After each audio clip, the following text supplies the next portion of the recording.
আর আসমান এবং জমিনের মধ্যে যতটুকু খালি জায়গা আছে, একবার যদি আখিরি নবীর উম্মত দুনিয়াতে যদি একবার সুবহানাল্লাহ পড়ে, বুখারীর বর্ণনা, একবার যদি সুবহানাল্লাহ পড়ে, আসমান এবং জমিনের মধ্যে যতটুকু খালি জায়গা আছে আল্লাহ রহমত দিয়ে আধা ভরপুর করে দেয়। আর যদি দুইবার সুবহানাল্লাহ পড়েন, তাহলে আসমান এবং জমিনের মধ্যে যতটুকু খালি জায়গা আছে সমস্ত খালি জায়গাটুকু আল্লাহ রহমত দিয়ে ভরপুর করে দেয়। অনেক মানুষের আছে এখন প্রশ্ন করবেন যে হুজুর, এখন তো সব দিয়ে হয়তো নিয়ামত দিয়ে আসমান এবং জমিনের মধ্যে খালি জায়গা তো সব তো পুরা হয়ে গেল, এখন তার আমলের কোনো দরকার নাই, আছে নাকি? আছে, তাও আছে। যেরকম করে নাকি দুনিয়াতে হয়তো একটা ঘরের মধ্যে আপনাদের নিজে যে ঘরের মধ্যে থাকেন, ওই ঘরটা হয়তো 10 থেকে 12 ফুট লম্বা, পাশে 10 ফুট বা 15 ফুট। এই ঘরের মধ্যে যে থাকেন হয়তো কারোর ঘরে একটা বাল্ব লাগানো আছে, মনে করেন যে 10 ওয়াটের একটা বাল্ব লাগানো আছে, ওইখানে লাইট লাগানো আছে 10 ওয়াটের। ওইখানে যখন সুইচ দেন প্রসার হয় না ঘরের মধ্যে? হয়। কিন্তু ওইখানে যদি আরো 10টা যদি ওইরকম বল লাগাই দেন তাহলে প্রসার হবে নাকি না? প্রসার বাইরে দৌড় দিবে বাইরের দিকে, থাকবে না? নাই। যত লাগাবেন তত আলো হবে, এটা আলোটা কোনোদিন বাহির হবে না। যে একটা জ্বলে আছে এখানে আলো দেখা যায়, আরেকটা আমি জ্বলবো না, এরকম বলবে নাকি? বলবে না। ওই রকম আল্লাহর রহমতটা এমন একটা জিনিস, আপনি যত আমল করতে থাকবেন তত আল্লাহর রহমত আপনার মধ্যে আসতেই থাকবে। সুবহানাল্লাহ পড়েন। ওই জন্য রব্বুল আলামিন কোরআন শরীফের মধ্যে বললেন, লা ইন শাকারতুম লা আযীদান্নাকুম ওয়া লা ইন কাফারতুম ইন্না আযাবি লাশাদীদ। সুবহানাল্লাহ পড়েন।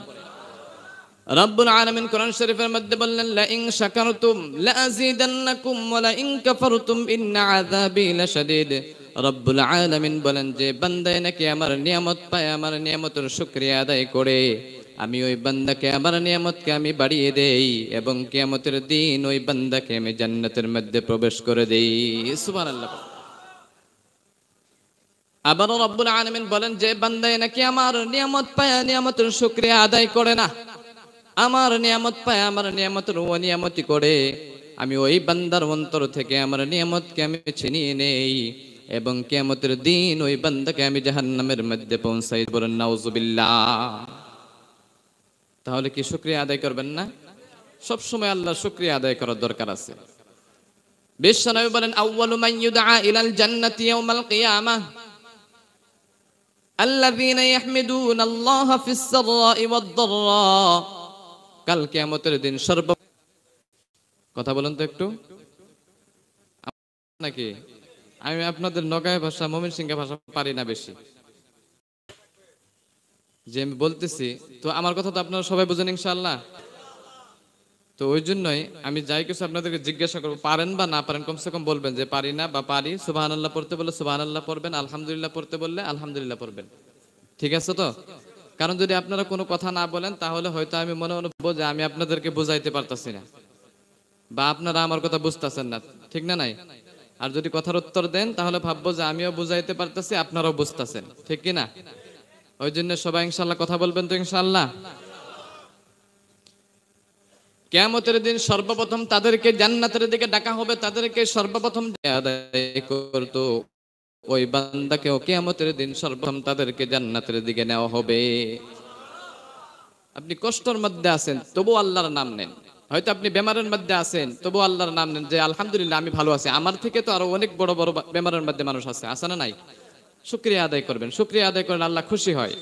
যদি আপনি জ্বরের মধ্যে আছেন, ওই সময় যদি আপনার বেমার হয়ে কেউ যদি জিজ্ঞাসা করে ভাই কেমন আছেন, আপনি যদি ওই সময় বলেন যে ভাই 2 দিন থেকে বেমার, আপনি যদি বলেন 5 দিন থেকে বেমার, শরীরের অবস্থা খারাপ, তাহলে আল্লাহ আপনার উপরে হয়তো অসন্তুষ্ট হয়ে যায়, খারাপ পাইবে আল্লাহ আপনাকে, যে আমি বেমার দিলাম 2 দিন থেকে, আর সেই বান্দা বললো যে 5 দিন থেকে বেমার, তখন আল্লাহ অসুস্থ করে দেয় আরো। নাউজুবিল্লাহ পড়লেন না? ওই জন্য শুকরিয়া আদায় করবেন, আল্লাহ করার দরকার আছে না? নাই।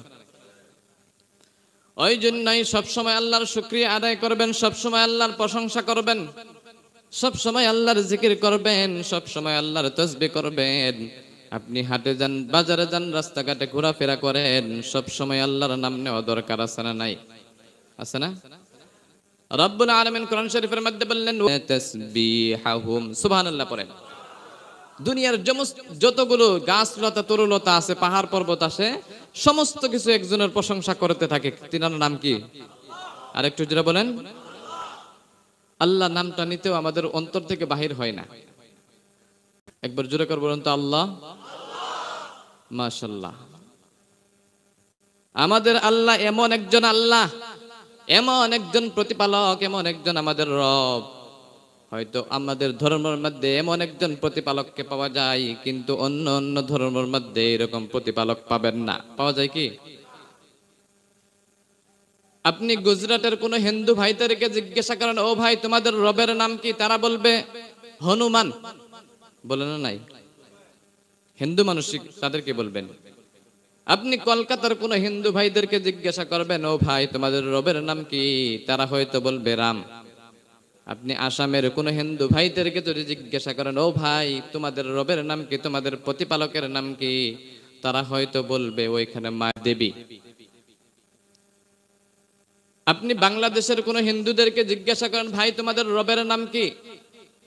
তারা হয়তো বলবেন দুর্গা। বলেন না এরকম?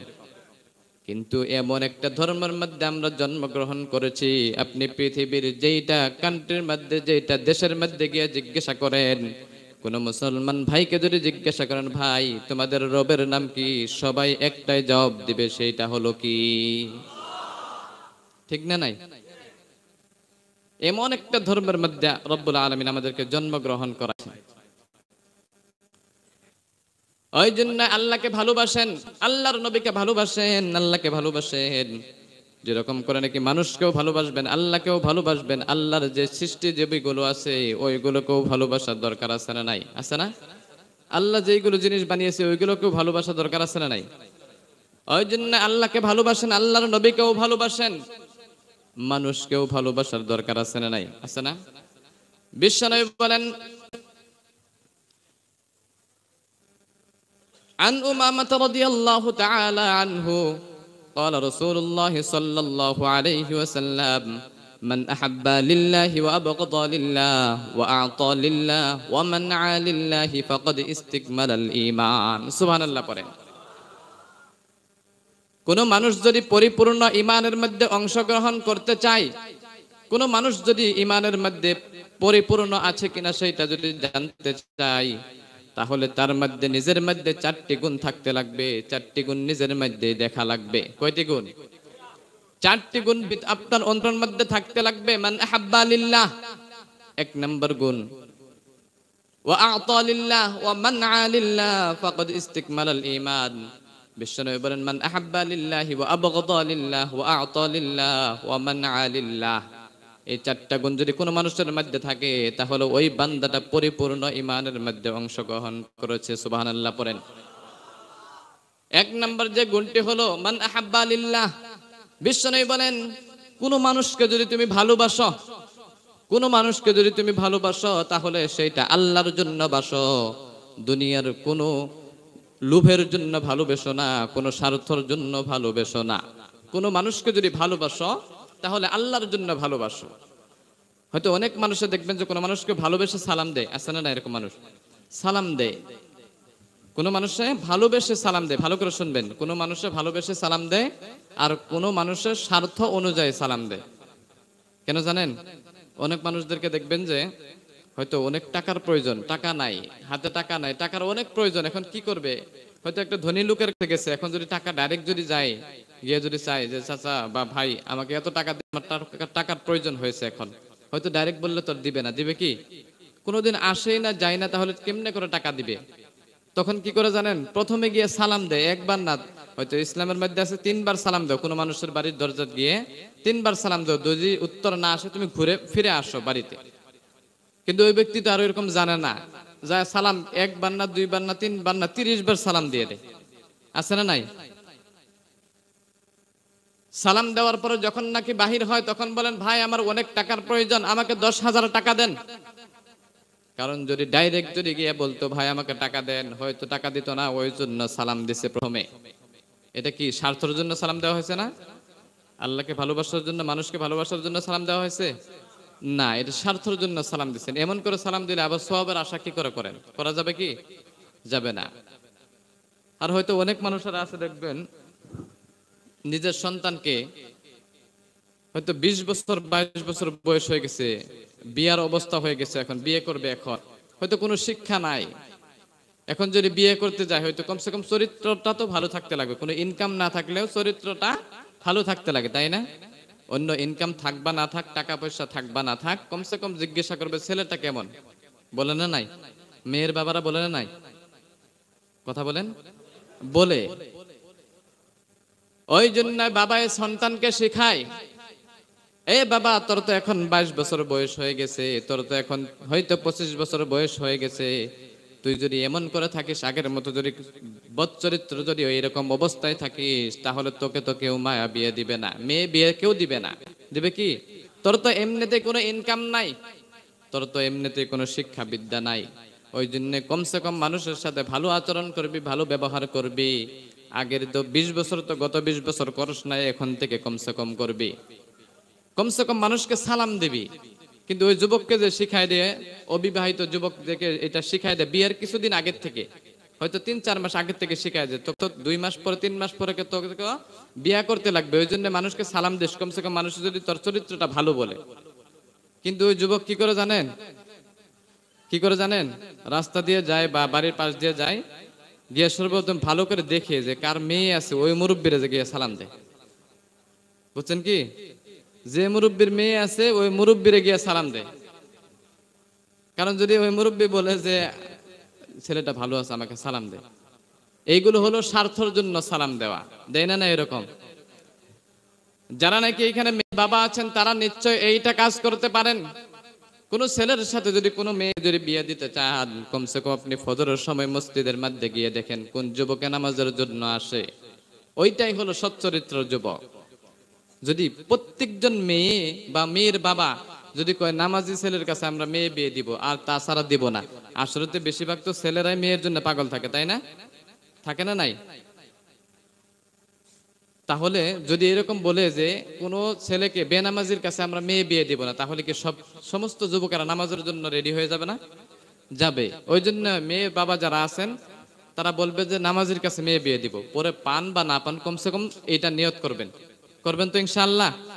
নামাজের কাছে বিয়ে দিবেন। আপনি হাটে যান, বাজারে যান, যে করে করেন, আপনি অন্য চাকরিজীবী চাকরি করেন বা যেইটা ব্যবসা বাণিজ্য করেন, কিন্তু কমসে কম নামাজি হইতে লাগবো। লাগবো না? নাই? ওই রকম বলবেন ইনশাআল্লাহ। ওই জন্য সালাম কোন স্বার্থের জন্য না, বিশ্বনবীর সুন্নাহ। ওই জন্যই বিশ্বনবী বলেন মান আহাব্বা লিল্লাহ, তোমরা যদি কাউকে ভালোবাসো সেটাও আল্লাহর জন্য হইতে লাগবে, কারোর স্বার্থের জন্য না। 1 নাম্বার গুণ হয়তো আমাদের মধ্যে পাওয়া যায়। পাওয়া যায় না? মানুষকে তো ভালোবেসে সালাম দেন। 2 নাম্বার গুণ হলো মান আহাব্বা লিল্লাহি ওয়া আবগাদা লিল্লাহ, তোমরা কাউকে যদি ভালোবাসো না, হয়তো অপছন্দ করো, সেইটাও আল্লাহর জন্য পছন্দ করবা। 2 নাম্বার গুণ। 1 নাম্বার গুণ হলো কাউকে ভালোবাসলে আল্লাহর জন্য ভালোবাসতে লাগবে, আর যদি কাউকে খারাপ পাও, অপছন্দ করো, তাহলে সেটাও আল্লাহর জন্য হতে হবে। কারণ কেন জানেন? হয়তো একজন মদারু মানুষ মদ খায়, হয়তো তারকে যদি ওই কমসে কম বুঝান, আপনি বোঝানোর পরও যদি মানে না, তাহলে তাকে কি আপনি গালি দিবেন বা অন্য জাহান্নামী বলে এরকম ডাকতে পারবেন নাকি? পারবেন না। তাকে বুঝান, হয়তো অন্তর থেকে হাত দিয়ে বুঝান, মুখ দিয়ে বুঝান, তার দ্বারাও যদি হয় না, ভালো হয় না, ভালো রাস্তায় আসে না, তাহলে তাকে আপনি অন্তর থেকে খারাপ পান। এটা বিশ্বনবীর সুন্নাহ। 2 নাম্বার গুণ গেল। 3 নাম্বার গুণ হলো ওয়া আতা লিল্লাহ, আপনি যদি কাউকে কোনো হাদিয়া দেন, কোনো জিনিস যদি আপনি কাউকে যদি গিফট হিসাবে দেন, তাহলে সেইটাও আল্লাহর জন্য দিবেন। কিসের জন্য দিবেন? আল্লাহর জন্য দিবে। কোনো দান করলেন কাউকে দেখানোর জন্য না, সেটা আল্লাহর জন্য হতে হবে। যদি এই গুণটা আপনার মধ্যে থাকে, তাহলে পরিপূর্ণ ঈমানের মধ্যে আপনি আছেন বলে আশা রাখতে পারেন। এটা তো দান করেন তো এটা আল্লাহর ঘরের জন্য বা মাদ্রাসা ঘরের জন্যই করেন, করেন না? তো এটা গুণ আমাদের মধ্যে আছে ইনশাআল্লাহ। 3 নাম্বার গুণ হলো ওমান আলিল্লাহ, তোমরা যদি কাউকে কোনো হাদিয়া না দিতে চাও, তাহলে সেইটাও আল্লাহর জন্য হতে হবে। 4 নম্বর গুণ। 1 নম্বর গুণ মনে আছে আপনাদের? 1 নম্বর গুণ হলো কাউকে ভালোবাসলে আল্লাহর জন্য, আর 2 নম্বর গুণ হলো কাউকে ভালো না বাসলেও সেটাও আল্লাহর জন্য। 3 নম্বর গুণ হলো কাউকে যদি কোনো হাদিয়া দাও সেটাও আল্লাহর জন্য, আর যদি না দেও তাহলে সেটাও আল্লাহর জন্য হতে হবে। হয়তো কোনো একটা ফাংশনের জন্য যদি কোনো মানুষ যদি টাকার জন্য আসে, হয়তো কোনো থিয়েটার আনবে, কোনো সিনেমা আনবে, কোনো, তারপর ওই সময় যদি আপনার কাছে টাকা চায়, ওই সময় আপনি যদি না দেন বা দিয়ে দেন, তাহলে তো এটা গুনাহ হবে। যদি না দেন সেটাও আল্লাহর জন্য, যে না এটা তো আল্লাহর কোনো কাজ না, এটা ইসলামিক কোনো কালচার না, তাহলে সেইখানেও দেওয়া যাবে না। যাবে কি? যদি না দেন, এইগুলো গুণ যদি আপনার মধ্যে 4টা গুণ থাকে, তাহলে পরিপূর্ণ আপনি কামিল মুমিন বলে আশা রাখতে পারেন। সুবহানাল্লাহ পড়েন। ওই জন্যই এখন আল্লাহর নবীকে কেমন করে ভালোবাসবেন? আল্লাহর নবীকে ভালোবাসার দরকার আছে। আল্লাহর নবীকে আমরা হয়তো অনেক ভালোবাসি না, কিন্তু অন্য অন্য সাহাবারা যেমন করে ভালোবাসতেন ঠিক ওই রকম করে আমরা ভালোবাসতে পারি না। কমসে কম আল্লাহর ঘরকে ভালোবাসি, কমসে কম আলিমুল আমাদেরকে ভালোবাসি। আলিমুল আমাদেরকে ভালোবাসলেও কিয়ামতের দিন ওই ভালোবাসার জন্য জান্নাতের মধ্যে রব্বুল আলামিন দিয়ে দিবে। পড়েন সুবহানাল্লাহ। হযরতে তালহা ইবনে বারা রাদিয়াল্লাহু তাআলা আনহু একজন 12 বছরের সাহাবী ছিলেন। কয় বছরের? ভালো করে শুনবেন, 12 বছরের একজন সাহাবী হযরতে তালহা ইবনে বারা। তিনি একজন 12 বছরের সাহাবী ছিলেন। তিনি অনেক গরিব ছিলেন, তিনার মা বাবা অনেক গরিব ছিলেন। তালহা ইবনে বারার বাড়িতে 3-4 দিন হয়ে যায় ঘরের মধ্যে কোনো চুলার মধ্যে কোনো আগুন জ্বলে না, কোনো খাবার ব্যবস্থা হয় না। তিনি তো একজন 12 বছরের মানুষ, তিনার তো পেটের মধ্যে অনেক ক্ষুধা। 3 দিন পার হয়ে যায়, ঘরের মধ্যে কোনো খাবারের ব্যবস্থা আসে না। তালহার মাকে ডাক দিয়ে বললেন, ও মা, 3 দিন হয়ে গেল, আজ 3 দিন হয়ে গেল, কিন্তু আমার ঘরের মধ্যে কোনো খাবার নাই, আমাকে কোনো খাবার দাও। তখন বললেন, ও বাবা, হয়তো আমাদের ঘরের মধ্যে কোনো খাবার নাই, আরেকটু ধৈর্য ধরো, কিছুদিন পরে আল্লাহ নিশ্চয়ই আমাদের ঘরের মধ্যে খাবার ব্যবস্থা করে দিব। আরো 2 দিন পার হয়ে যায়, 5 দিন পার হয়ে যায়, তবু ঘরের মধ্যে কোনো খানার ব্যবস্থা আসে না। ও তালহা ইবনে বারা রাদিয়াল্লাহু তাআলা আনহু তিনার মাকে বললেন, ও মা, আমাদের ঘরের মধ্যে এখনো তো খাবারের ব্যবস্থা আসে না। তখন বললেন, হয়তো ঘরের মধ্যে কোনো ব্যবস্থা আসে নাই, যদি তোমার পেটের মধ্যে অনেক ক্ষুধা, তাহলে তুমি একটা কাজ করতে পারো, বিশ্বনবীর দরবারে যাও। বিশ্বনবীর দরবারে গেলে তোমার পেটের খিদা মিটিয়ে যাবে। সুবহানাল্লাহ পড়েন। তিনি মনে মনে ভাবলেন যে হয়তো বিশ্বনবীর দরবারে কোনো খাবার ব্যবস্থা করেছে, কোনো দাওয়াত করেছে। ওই জন্য বললেন, ও মা, তাহলে আল্লাহর নবীর দরবারে কেউ এখানে দাওয়াতের ব্যবস্থা করেছে? তখন বললেন, না না, আল্লাহর নবীর দরবারে কোনো খাবারের ব্যবস্থা করে নাই। আল্লাহর নবীর দরবারে এমন একটা দরবার, ওই বিশ্বনবীর চেহারাটা যদি তুমি একবার দেখো, তাহলে তোমার সারা জীবনের খিদা তোমার মিটিয়ে যাবে। পড়েন সুবহানাল্লাহ। তিনি বললেন, তাই নাকি? এটা কি সত্যি? তখন বললেন, হ্যাঁ, বিশ্বনবীর দরবারে যাও, এমন সুন্দর চেহারা যদি তুমি দেখতে পারো, তাহলে তোমার সারা জীবনের খিদা তোমার মিটিয়ে যাবে। সুবহানাল্লাহ বললেন না? তখন তালহা ইবনে বারা রাদিয়াল্লাহু তাআলা আনহু, তালহা তো তখন 12 বছরের, তিনি ছোট্ট ছিলেন। তখন তিনার বাবাকে বললেন, বাবা, আল্লাহর নবীর বিশ্বনবীর দরবারে আমি যাইতে চাই। বিশ্বনবীর দরবারে হয়তো তুমি যখন যাবে তখন আমাকে নিয়ে যাবে। পরের দিন সকালবেলা তালহার বাবা যখন নাকি বিশ্বনবীর দরবারে যাবার জন্য রেডি হয়ে যায়, ওই সময় তালহা ইবনে বারা রাদিয়াল্লাহু তাআলা আনহু তিনি রেডি হয়ে যায়। হওয়ার পরে তালহাকে তিনার বাবার কাঁধের মধ্যে নিয়ে নিয়ে যাইতে লাগলেন। বিশ্বনবীর দরবারে যখন নাকি পৌঁছে গেলেন, যাওয়ার পরে বিশ্বনবী যখন নাকি ওয়াজ করতেছিলেন, যখন নাকি নসিহত করতেছিলেন, বয়ান করতেছিলেন, তখন ওই সময় তালহা ইবনে বারা রাদিয়াল্লাহু তাআলা আনহু ওই আল্লাহর নবীর কথা শুনতেছিলেন কাঁধের মধ্যে উঠে উঠে। কাঁধের মধ্যে বসে ওইখানে বিশ্বনবীর কথা শুনতেছিলেন। শুনতে শুনতে তালহা ইবনে বারা রাদিয়াল্লাহু তাআলা আনহু অনেকক্ষণ শোনার পরে চোখ দিয়ে পানি ঝরঝর করে ফেলে। চোখের পানিটা তালহার বাবার পেটের মধ্যে যখন নাকি পানিটা আসে, তখন তালহার বাবা ডাক দিয়ে বলেন, ও বাবা, তুমি কেন কান্না করতেছ? তখন বললেন, আমি এই জন্যই কান্না করি, হয়তো তুমি ভেবেছ খিদার জন্য আমি কান্না করতেছি। আমি আসলে খিদার জন্য কান্না করি নাই। এই বিশ্বনবী এত সুন্দর মায়ের চেহারা, এই চেহারাটাকে, এই চেহারার মধ্যে কাফেররা কেমন করে মারধর করে। সুবহানাল্লাহ পড়েন। এত সুন্দর চেহারা, আমি ওইটা দেখে আমি কাঁদা শুরু করলাম। আমার পেটের ক্ষুধার জন্য আমি কাঁদি নাই, আমার পেটের ক্ষুধা আগেই আমার মিটিয়ে গেছে। বিশ্বনবীর চেহারা দেখে আমার পেটের মধ্যে ক্ষুধা আমার শেষ হয়ে গেছে। আবার কিছুক্ষণ পরে আবারও কান্না শুরু করলেন। চোখের পানি তালহার বাবার পেটের মধ্যে যখন নাকি আসলেন, চোখের পানি যখন নাকি টুপ টুপ টুপ করে পড়তেছিলেন, তখন আবারও বললেন, ও তালহা, এবার তোমার কি হলো? এইবার কি তোমার পেটের মধ্যে আবারও খিদা লেগেছে? তখন বললেন, না বাবা, আমার এখনো খিদা লেগে নাই, আমার খিদা শেষ হয়ে গেছে, আমি এই জন্যই কাঁদি। আমি হয়তো এখন আজ থেকে আমি এই বিশ্ব নবীর দরবারেই থাকবো, কিন্তু আমি আজকের থেকে আমার মা বাবার মুখ দেখতে পারবো না। তিনি অবাক হয়ে গেলেন, কি ব্যাপার, আমি বাবা, কেন মুখ দেখতে পারবি না? সন্তানকে জিজ্ঞাসা করলো, তালহাকে জিজ্ঞাসা করলো, কেন মুখ দেখতে পারবি না? বাবা তুমি মাকে গিয়ে বলিও আর তালহা বাড়িতে আসবে না, তালহা বিশ্বনবীর দরবারের মধ্যে থাকবেন। তখন বললেন, কেন ওই দরবারে থাকবি? তখন বললেন, আমি আল্লাহর নবীর চেহারা দেখে এমন করে ভালোবেসে ফেলেছি, এখন আমার মা বাবার সেইতেও তোমাদের সেইতেও আমি আল্লাহর নবীকে বেশি ভালোবেসে ফেলেছি। পড়েন সুবহানাল্লাহ। এই 12 বছরের সাহাবী কি বুঝে তাহলে বলেন? আমরা এরকম ভালোবাসি কি? আমাদের সন্তানেরা এরকম ভালোবাসে? বাসে না। আমি যাব না, আল্লাহ আমি বিশ্বনবীর দরবারে থাকবো। তখন তেনাকে অনেক চেষ্টা করার পরেও তালহাকে বাড়ির দিকে নিতে পারে না, তিনি অবাক হয়ে গেলেন, নিতে পারে না। তখন আল্লাহর নবীকে গিয়ে বললেন, ইয়া রাসূলুল্লাহ, আমার সন্তান তো আপনাকে দেখে আপনার প্রেমে পড়ে গেছে, আপনাকে ভালোবেসে ফেলেছে, এখন তো সন্তান তো বাড়ির দিকে যাইতেছে না, এখন কি করে নিব? কোনো একটা উপায় দেখিয়ে দেন। আল্লাহর নবীকে বলার সাথে সাথে তালহাকে ডাক দিলেন, ও তালহা, এদিকে শোনো, তুমি কি সত্যিই আমাকে ভালোবাসো? তখন বললেন, হ্যাঁ, আমি আপনাকে অনেক ভালোবাসি, আমি আজ থেকে আপনার দরবারে থাকতে চাই, আমি আর বাড়ির দিকে যাইতে চাই না, আমি আর মা বাবার কাছে যাইতে চাই না, আমি আজ থেকে আপনার কাছেই থাকবো। আল্লাহর নবী বললেন, হ্যাঁ, তুমি কি সত্যি আমাকে ভালোবাসো তোমার মা বাবার চাইতে বেশি? তখন বললেন, হ্যাঁ, আমি মা বাবার চাইতে বেশি ভালোবাসি। তখন বললেন, যদি আমাকে বেশি ভালোবাসো তাহলে একটা তলোয়ার দিয়ে দিলেন। ওই তলোয়ারটা নিয়ে বললেন, যদি তুমি আমাকে সত্যি করে ভালোবাসো তাহলে তোমার বাবার গর্দনটা কেটে এনে এইখানে আমার হাজির করে দাও।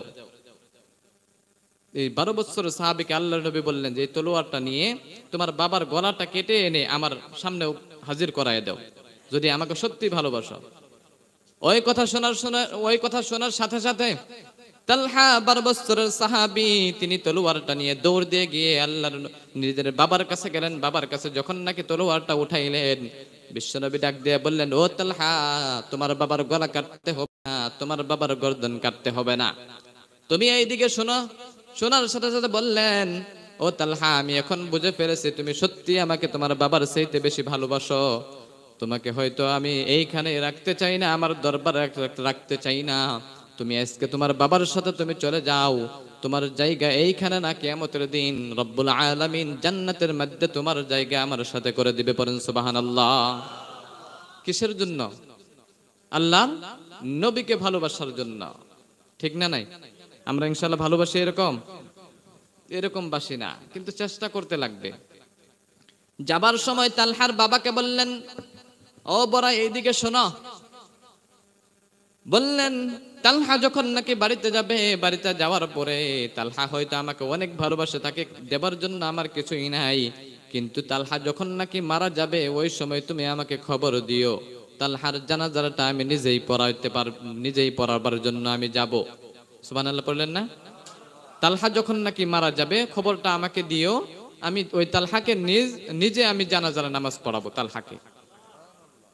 এখানে কিছু বুঝছেন কি বুঝছেন বলেন তো? না, এটা তো আমি তো বললামই যে জানাজার পড়াইবো, তাছাড়া এখানে আর কিছু বুঝছেন না? এখনো বুঝেন নাই? ঠিক আছে, আমি বলে দিচ্ছি। কারণ 12 বছরের সাহাবী, আল্লাহর নবী যখন নাকি 40 বছর পার হয়ে গেল নবুয়ত পাওয়ার পরে, হয়তো 50 বছর, ওইখানে হাদিসের মধ্যে লেখা নাই এরকম কত বছর বয়স, কিন্তু তালহা ইবনে বরার ওইখানে 12 বছর বয়স ছিলেন, কিন্তু হয়তো আল্লাহর নবীর বয়স ওই সময় 40 বছরের থেকে অধিক ছিলেন। কারণ 40 বছরের সময় নবুয়ত পাইছে না, 40 বছরের পরে পাইছে নবুয়ত। ওই জন্য নবুয়তের পরে ওই সময় বলছে যে, ও তালহার বাবা, তুমি তালহাকে বাড়িতে নিয়ে যাও, তালহা মারা যাওয়ার পরে তুমি আমাকে খবর দিও, আমি তালহার জানাজার করব। তার মানে কি, ওই তালহা ইবনে বরা আর বেশি দিন বাঁচবে না। এখন বুঝছেন? বেশি দিন বাঁচবে না, কারণ 12 বছরের সাহাবী। তালহার বাবা বললেন, ও বিশ্বনবী, হয়তো আপনার কথা শুনে আমি বুঝতে পারলাম আমার সন্তান আর বেশি দিন বাঁচবে না, আমি বুঝতে পেরেছি। তখন বললেন, ঠিক আছে, আমি এখন বাড়িতে নিয়ে যাই। তালহাকে বিশ্বনবী বললেন, বাড়িতে যাও, তোমার মার সাথে তুমি থাকো গিয়া। তালহা ইবনে বরা যখন নাকি বাড়িতে গেলেন, বাড়িতে যাওয়ার পর 2-3 দিন পর থেকে তিনি অসুস্থ হয়ে গেলেন। তার অসুস্থ হয়ে গেলেন, তার শরীরটা অনেক খারাপ। হয়তো 2-3 দিন যাওয়ার পর তালহার যখন নাকি অসুস্থ অনেক বেশি হয়ে গেল, তার শরীরের অবস্থা অনেক খারাপ, ওই সময় তালহার বাবাকে ডাক দিয়ে বলে, ও বাবা, তোমাকে আমি একটা কথা বলতে চাই। তখন বললেন, বাবা বলো। তালহার বাবাকে বললেন, ও বাবা, আমি যখন নাকি মারা যাব, ওই দিন তোমাকে বিশ্বনবী বলেছিল আমি যদি মারা যাই তাহলে আল্লাহর নবী জানাজার করবে, আল্লাহর নবীকে খবর দিতে বলেছে। কিন্তু বাবা, তোমাকে আমি একটা কথা বলতে চাই, আমি যদি দিনের বেলা যদি মৃত্যুবরণ করে মারা যাই তাহলে আল্লাহর নবীকে খবর দিও, আর যদি রাত্রের বেলা যদি আমি মারা যাই তাহলে ওই বিশ্বনবীকে তুমি খবর দিও না। সুবহানাল্লাহ বললেন না? কারণ দিনের বেলা যখন বাবা বললে কারণ কি, আল্লাহর নবী তো খবর দিতে বলেছে, তখন বললেন, ও বাবা, তুমি যদি আল্লাহর নবীকে ভালোবাসো আমি যেইটা বলেছি সেইটাই করবে। কারণ বিশ্বনবী যদি রাত্রের বেলা আমি মৃত্যুবরণ করি, রাত্রের বেলা যদি আমি মারা যাই, ওই সময় যদি আল্লাহর নবীর খবর পাই নিশ্চয় আসবে আল্লাহর নবী, আসবে না? কিন্তু আল্লাহর নবী যে রাস্তা দিয়ে আমার বাড়িতে আসবে, ওই রাস্তার পাশে অনেক বড় বড় কাফেরদের বাড়ি।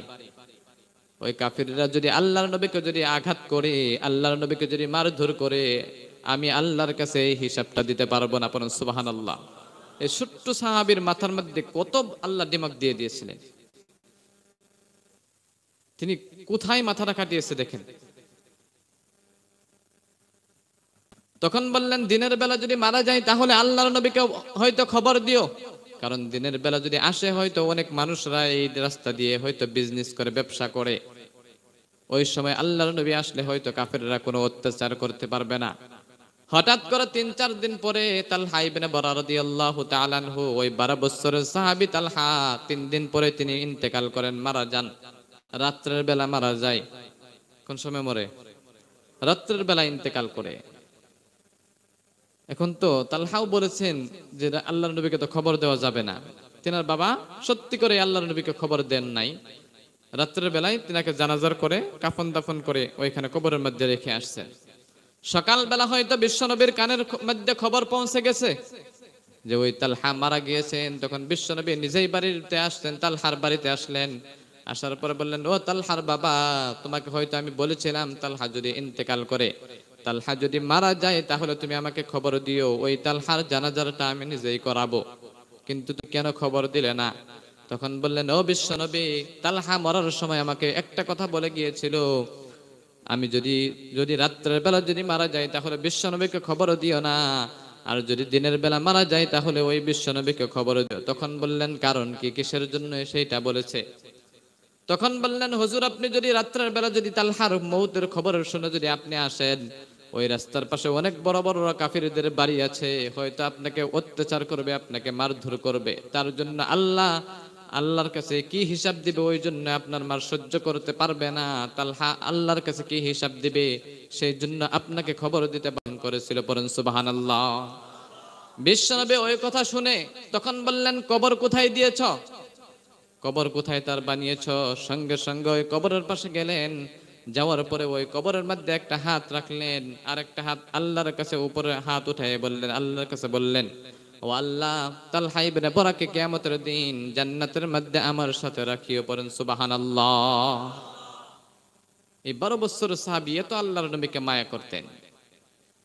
তাহলে আমরা যদি এখন আল্লাহর নবী হয়তো এখন নাই, বিশ্বনবী বলেন আল উলামা ওয়ারাসাতুল আম্বিয়া, এখন যদি আল্লাহর নবীকে ভালোবাসতে চান, মোহাব্বত করতে চান, তাহলে আলিমুল আমাদেরকে মোহাব্বত করতে লাগবে, হক্কানি আলিমুল আমাদেরকে লাগবে না? কারণ এখন আল্লাহর নবীর তো দরজা বন্ধ হয়ে গেছে, গেছে না? নাই, বন্ধ হয় নাই না? আরো আসবে নবী? আসবে না। আপনি যে আল্লাহর নবীকে ভালোবাসতে যদি চান, তাহলে আলিমুল আমাদেরকে বেশি বেশি সম্মান করা দরকার আছে, ভালোবাসার দরকার আছে, আছে না? অনেক মানুষরা আলিমুল আমার পিছনে লেগে থাকে যে ওই আলিমে ওইটা করলো, ওই আলিমে ওইটা করলো, ওই আলিমের ওয়াজ শোনা যাবে না, ওই আলিমে সেইটা করে, ওই আলিমের ওয়াজ শোনা যাবে না, এরকম বলে না? নাই বলে। কারণ আমি বলি, আলিমুল আমার নসিহত শোনো, তাদের চরিত্র তোমরা দেখিও না। দেখা যাবে কি আলিমুল আমার যে কথাগুলো বলে নসিহত করে, আলিমুল আমার নসিহত মানো, তোমরা খাইসিয়ত মানার কোনো দরকার আমাদের নাই। আছে কি? আলিমুল আমার যে কথা বলে সেই কথা আমরা মানবো, আলিমুল আমার কি করে সেটা আমাদের জানার কোনো দরকার নাই। আছে কি? নাই। এইগুলো আরো আমরা জেনে আরো গুনাহগার হব কেন? হয়তো অনেক মানুষেরা বলে হয়তো নিজের স্ত্রীদেরকে ঘরের মধ্যে রাখা লাগে, হয়তো বেপর্দায় রাখে। হয়তো আলিম মানুষেরা বেশি ঘরের মধ্যে রাখে, পর্দায় রাখে, হয়তো বোরখার মধ্যে রাখে, আম মানুষরা বেশি রাখে না, কিন্তু আপনাদের নগাঁও এবং হোজাইয়ের মধ্যে এটা বেশি দেখা যায় ভালো। মহিলারা হয়তো মেয়েরা যখন নাকি রাস্তায় বাহির হয়ে যায় পর্দা করে যায়, বোরখা পরে যায়, মাশাআল্লাহ অনেক সুন্দর লাগে এইদিকে।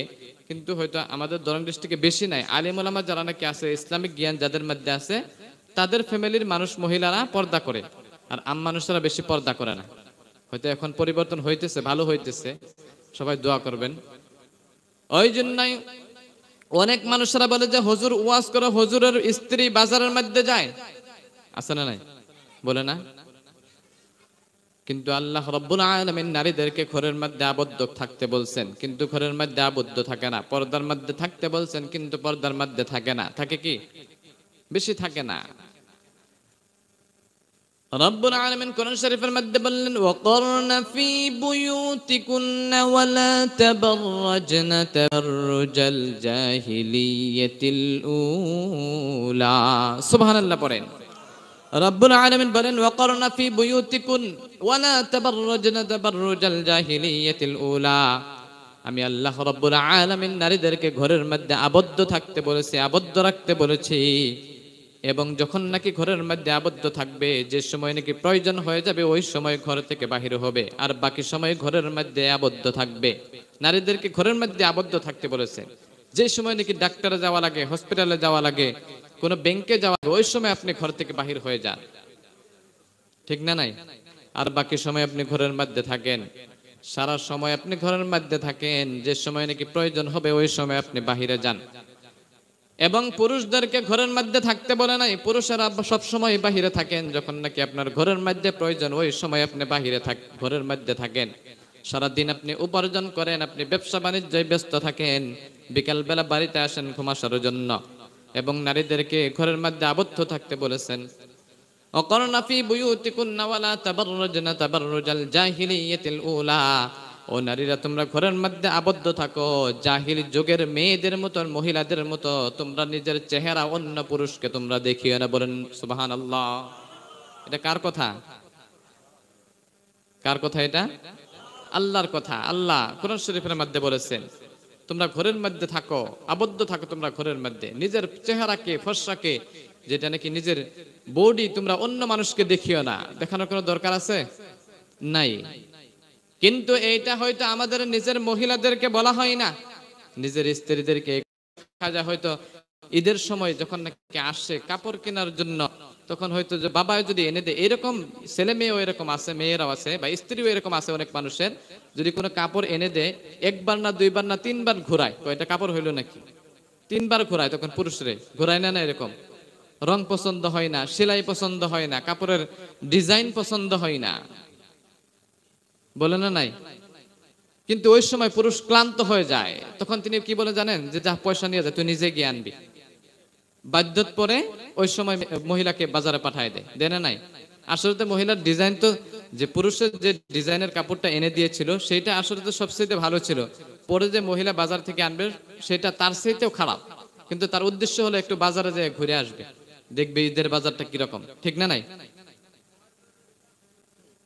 এইটা করা যাবে না। মহিলাদেরকেও ভালো করে বলে যাই, ইনশাআল্লাহ এইটা করবেন না বলে আশা রাখলাম। নিজের স্বামীকে এইটা কষ্ট দিবেন না, কারণ আপনার জন্য কিয়ামতের দিন আপনার স্বামীও জাহান্নামের মধ্যে যাইতে লাগবে। লাগবে না নাই? বিশ্বনবী বলেন, কোন মহিলা যদি জাহান্নামের মধ্যে যায়, তাহলে তার সাথে 4 জন পুরুষ মানুষ, জান্নাতি পুরুষ 4 জন মানুষ জাহান্নামের মধ্যে যাবে। নাউজুবিল্লাহ পড়ে। কয়জন পুরুষ যাবে? কোন মহিলা যদি জাহান্নামে যায়, তাহলে তার সাথে 5 জন জান্নাতি পুরুষ জাহান্নামে যাবে। কে কে যাবে জানেন? জানেন কি? 1 নাম্বার হলো, কোন মহিলা যদি জাহান্নামে যায়, তাহলে ওই মহিলার জন্য কিয়ামতের দিন ওই মহিলার বাবা জাহান্নামের মধ্যে যাবে। নাউজুবিল্লাহ পড়ে।